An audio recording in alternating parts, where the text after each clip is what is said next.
Hi there, Jennifer here. This is the second video in our series, exploring one question. What really happened to our health? In the last video, we looked at the sun, how something natural became something to fear. But today, we're talking about something even more widespread, something we don't just avoid or apply. We eat it, every day, without thinking, because it's in almost everything. It's in your snacks, your dressings, your takeout. It's in the foods labeled heart healthy. And for decades, we were told it was the better choice. But what if it wasn't? What if this thing we were told to trust was never even meant to be food? Cottonseed oil was one of the first. It was originally a waste product of the cotton industry, used to lubricate machines.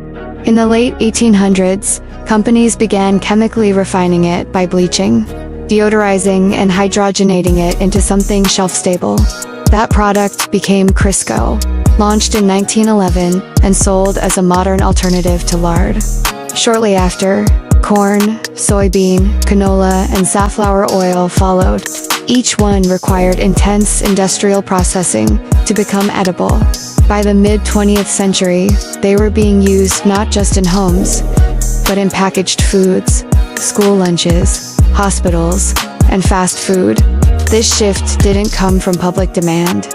It came from industrial surplus, marketing campaigns, and government-backed dietary guidelines promoting low saturated fat intake. The 1970s marked a major turning point. During this decade, canola oil was introduced as a heart-healthy alternative to traditional fats. Developed in Canada from rapeseed, canola oil was promoted for its low saturated fat and high monounsaturated content. At the same time, the diet heart hypothesis gained influence. It suggested saturated fats caused heart disease and should be replaced with polyunsaturated fats. Food companies adapted quickly. Restaurants switched their fryers. Margarine replaced butter in millions of homes. And soon, seed oils were everywhere. Seed oils are extremely high in polyunsaturated fatty acids, especially omega-6 linoleic acid. These fats are unstable. They oxidize easily when exposed to heat, light, or air, especially during cooking. When oxidized, they form toxic byproducts, such as aldehydes and lipid peroxides, which damage cells, tissues, and DNA. Multiple studies have linked high seed oil intake to mitochondrial dysfunction, chronic inflammation, obesity, insulin resistance, liver stress, and neurodegeneration. Once consumed, these oils are stored in fat tissue and can persist in the body for more than 2 years. They also become part of your cell membranes. Your cell membrane is the outer layer of every cell in your body. It controls what comes in and what goes out. It manages nutrient absorption, hormone signaling, immune responses, and energy flow. Membranes are made mostly of fatty acids. The type of fat you eat changes how flexible or fragile those membranes become. When membranes are built from stable fats like butter or olive oil, they function well. But when they're built from unstable seed oils, they become prone to oxidation and damage.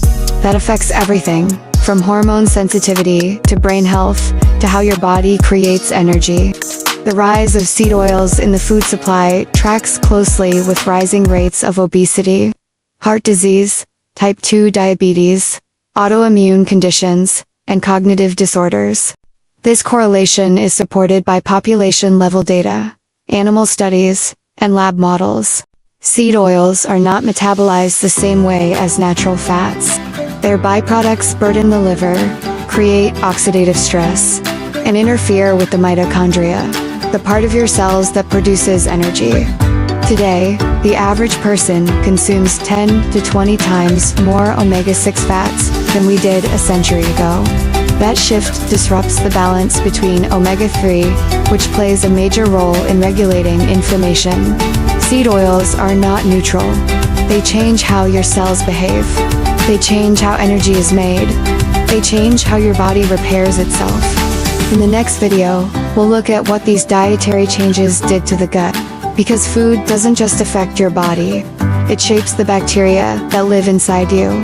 The ones that regulate digestion, immunity, and even your mood. This is keto and fasting.